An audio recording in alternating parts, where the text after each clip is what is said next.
Olá, vamos falar hoje sobre os motivos para você praticar e prescrever o mindfulness.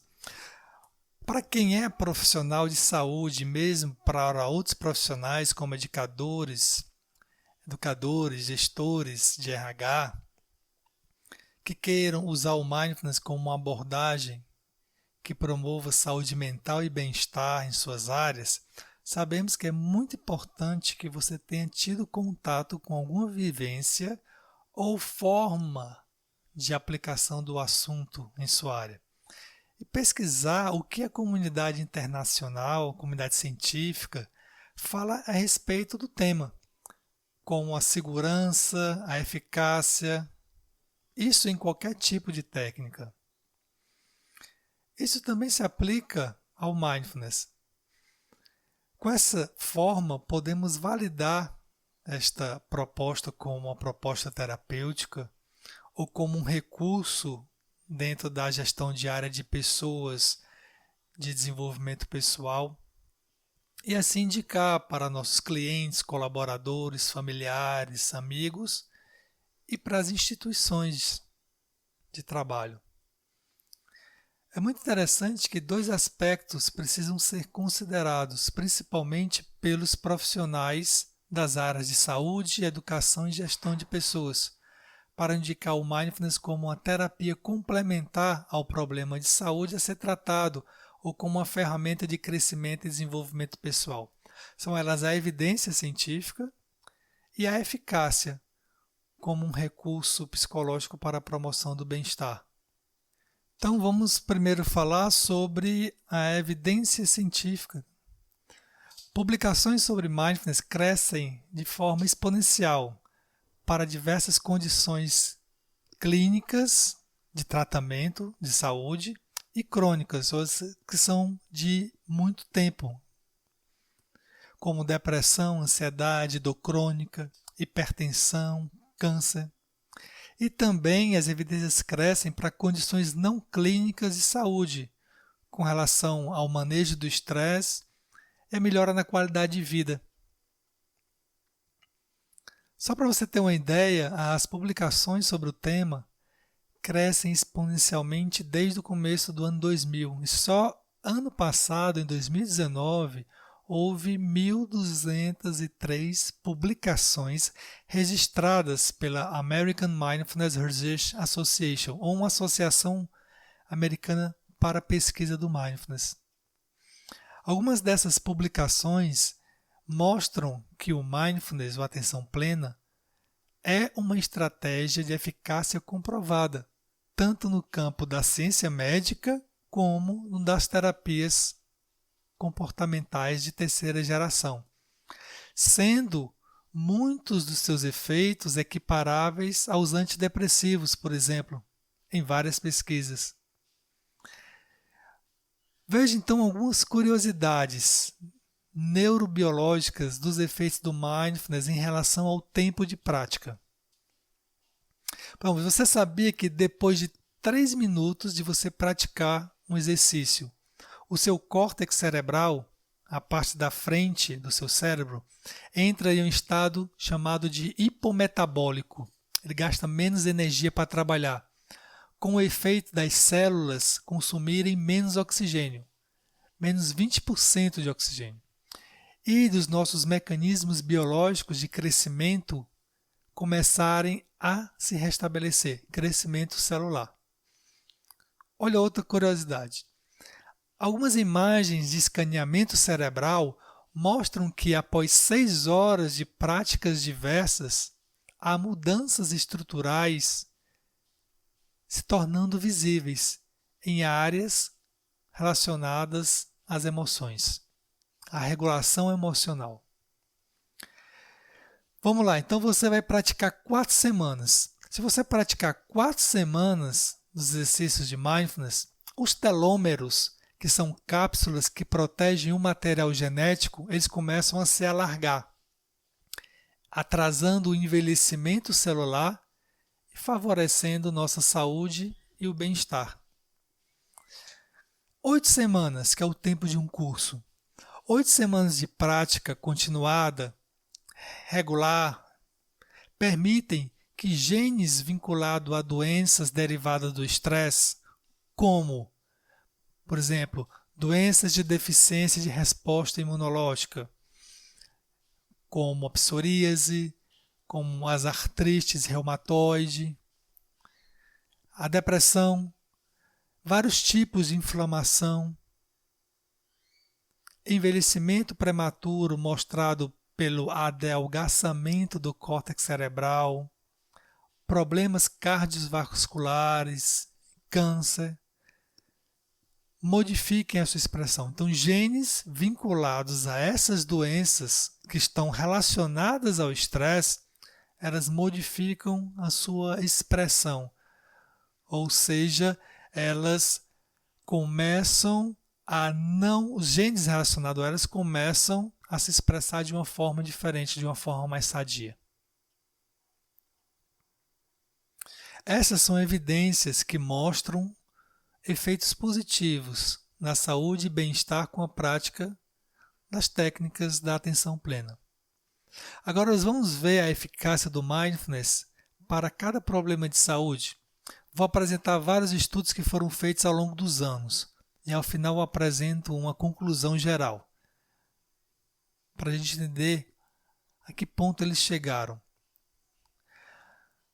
Esses estudos geralmente são meta-análises e revisões sistemáticas, que são estudos que pegam outros estudos, consolidam em um único estudo e aí processam, têm uma conclusão sobre aquilo ou então processam um entendimento estatístico sobre esses estudos.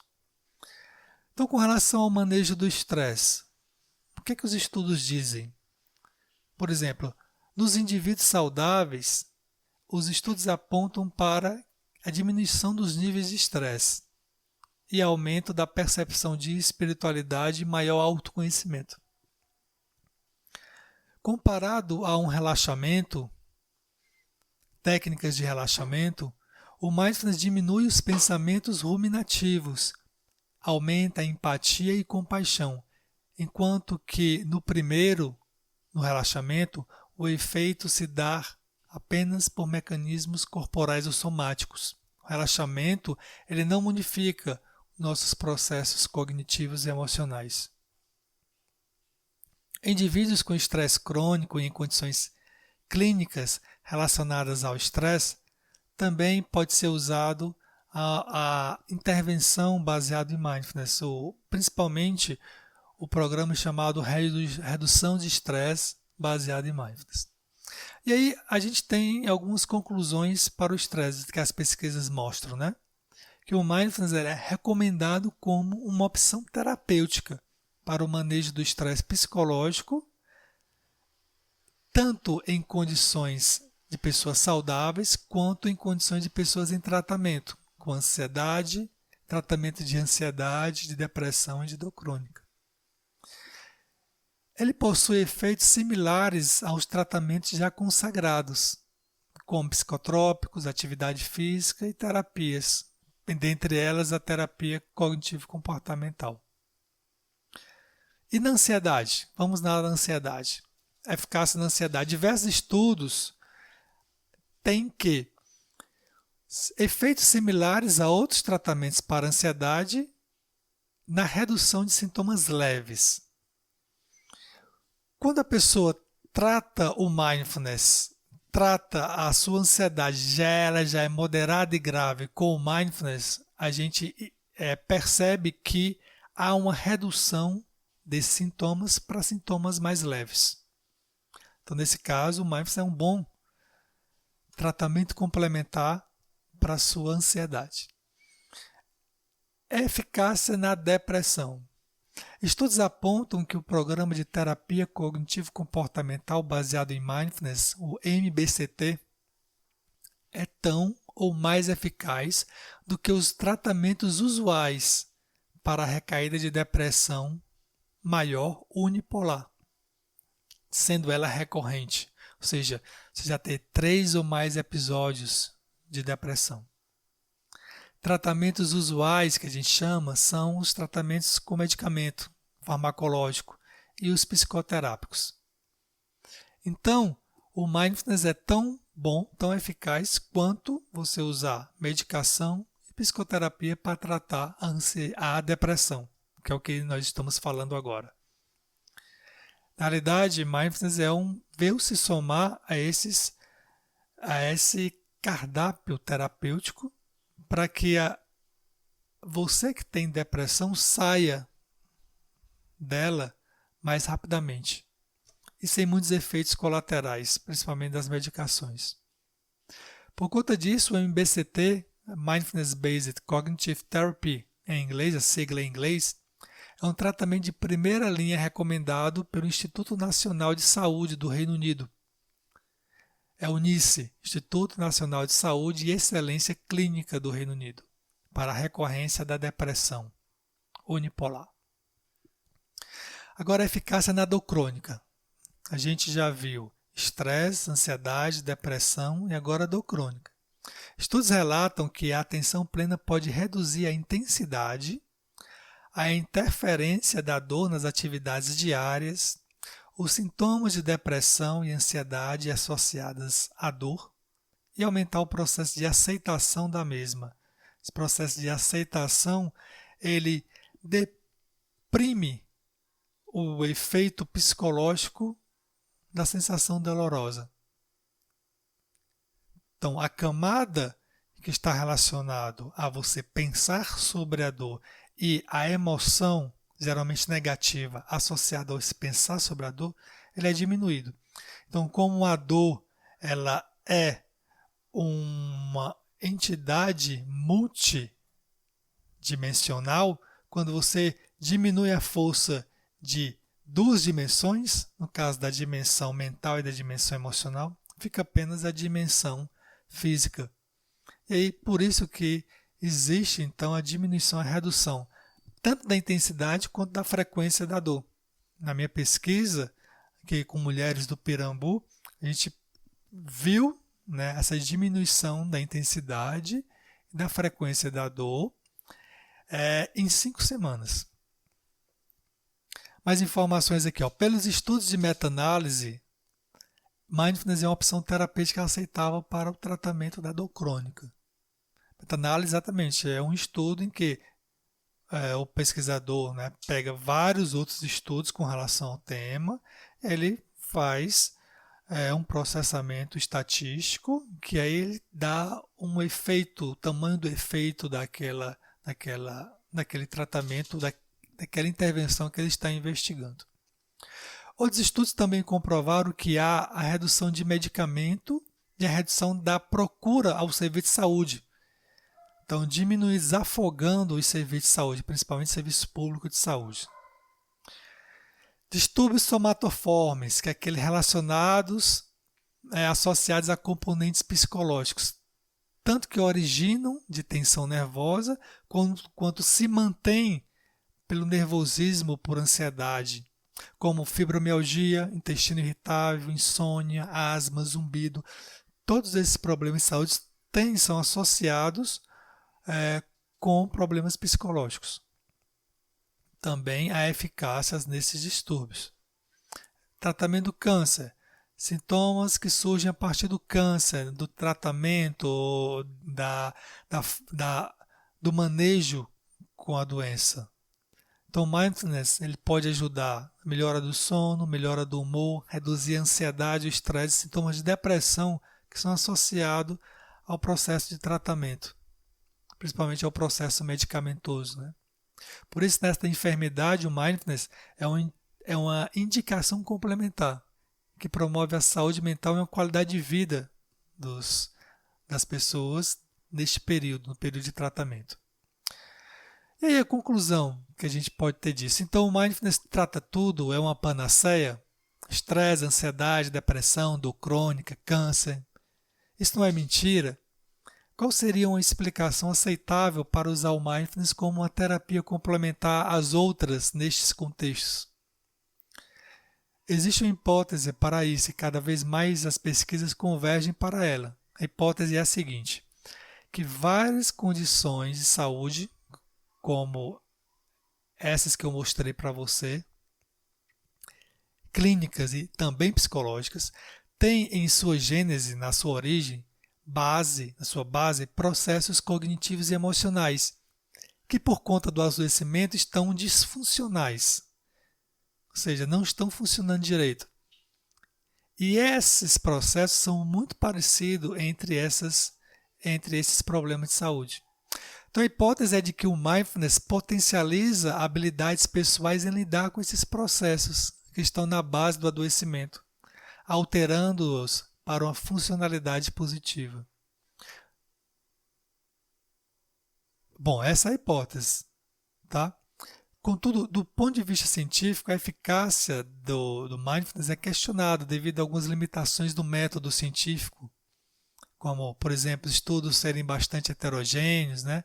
Fazem com populações de pessoas diferentes, o tempo de práticas diversos, fazem com tipos de meditações variados que não o próprio mindfulness. Às vezes as pesquisas não estão relacionadas a um programa, um protocolo já estabelecido. Isso que eles chamam de estudos heterogêneos, né? E as metodologias de baixa qualidade, não usam randomização, que são termos bem técnicos nas pesquisas, né? Não usam um controle ativo, né? Ou seja, um controle, uma outra abordagem, uma outra terapia ou um outro recurso que possa ser comparado, que já é consagrado, né, na ciência como ter efeito para aquele problema e que ele pode ser comparado com a intervenção estudada, que no caso mindfulness. Por exemplo, mindfulness e atividade física, mindfulness e terapia cognitivo comportamental. E não uma lista de espera, né? Tem que ser o que se chama de controle ativo. Mas, contudo, as evidências são bastante fortes em apontar o mindfulness como uma ferramenta de promoção da saúde e bem-estar psicológicos. Por exemplo, sabe-se que a dose-resposta, ou seja, o tempo que você se dedica a praticar o mindfulness, está associado à melhora dos seus sintomas. Um estudo mostrou efeito mantido em até 12 semanas após o fim da pessoa ter terminado um curso. Ou seja, se você não treinar, mas após finalizar um curso, você se beneficiará dos resultados por mais 3 meses. Olha que interessante. Essa modificação nos processos cognitivos e emocionais. E incluindo o mindfulness na saúde pública, né? Estudos apontam que adotar o mindfulness é bem vantajoso, porque são potencialmente custo-benefícios. O que é isso? Eles são de baixo custo e são eficazes para o que se propõe. Por exemplo, como é uma intervenção grupal, o mindfulness ajuda a gerir outros fatores relacionados às condições crônicas dos usuários. Então, mindfulness é uma abordagem terapêutica bem direcionada para tratar problemas de saúde que sejam de muito tempo, que sejam crônicos já, né?